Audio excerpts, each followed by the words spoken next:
Nakakulong na sa bansa si dating Negros Oriental Congressman Arnie Teves matapos ma-deport mula sa Timor-Leste. Hirit ng kanyang kampo, humahanap lang daw ng trophy ang pamahalaan dahil sa pagkabigo sa eleksyon. Magbabalita si Hannibal Talete. Matapos arestuhin at i-detain sa Timor-Leste, wala na raw nagawa ang kampo ni dating Negros Oriental Congressman Arnie Teves sa pagkapadeport sa kanya. Sinisi nila rito ang Marcos administration, pero handa raw silang dumepensa.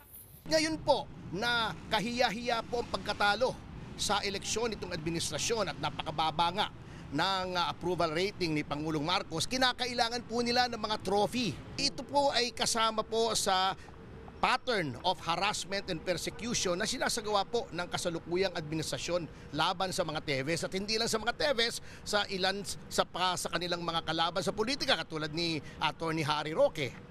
Pasado 1:00 ng hapon ng Huwebes nang ma-turn over sa mga otoridad ng Pilipinas si Teves. Bago naman mag-alas 7:30 ng gabi, dumating ang sinasakyan niyang eroplano sa Davao. Bagay na si Pangulong Bongbong Marcos mismo ang nagkumpirma. Former Representative Arnie Teves is now back in the Philippines. I was first informed of this development by Prime Minister Guzmao during the ASEAN meeting that I just returned from in Kuala Lumpur, that Timor-Leste was ready to send Teves back to the Philippines. Pinaalala niya rin ang kasong murder na kinakaharap ni Teves, kaugnay ng pagpaslang kay dating Governor Roel Degamo. It is now time for Arnie Teves to face justice. Pagdating sa bansa, dineretso si Teves sa NBI para sumailalim sa booking procedure at medical examination. Nakasuot ng Kevlar at bulletproof vest at nakaposas ang dating kongresista. Malayo na siya sa takot na kanyang ipinakita noong damputin sila ng kanyang abogado sa Timor-Leste. Malungkot o normal lang? Ayon kay Topacio, nagkita na si Teves at ang kanyang ina. Dinalhan daw nito ang anak ng gamot, pamalit na damit at unan. Inaabangan nilang arraignment sa kanyang kaso. Sa kabila nito, ayon sa kanyang abogado, positibo raw si Teves. In high spirits, he is confident because he is truly innocent, and alam po niya na when we go through the process, he believes that he will be exonerated. Ako si Hannibal Talete para sa 1PH. Iniharap ng NBI si former Congressman Arnie Teves sa media kanina. Para sa update, makakausap natin sa linya ng telepono si Camille Samonte. Camille, anong update dyan? Yes, Cheryl, iniharap na nga ng NBI sa media si dating Congressman Arnie Teves kasunod ng pagpapadeport sa kanya ng Timor-Leste.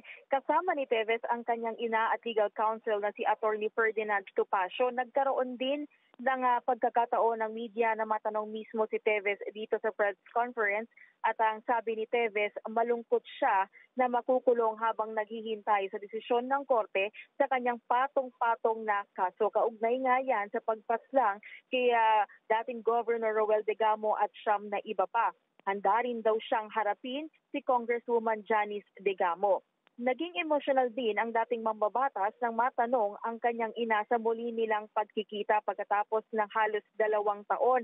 Sabi ng kanyang ina, ang biling niya lang sa anak ay patuloy na magdasal. Ngayon nga, dinala na si Teves sa NBI Detention Facility sa Bucor.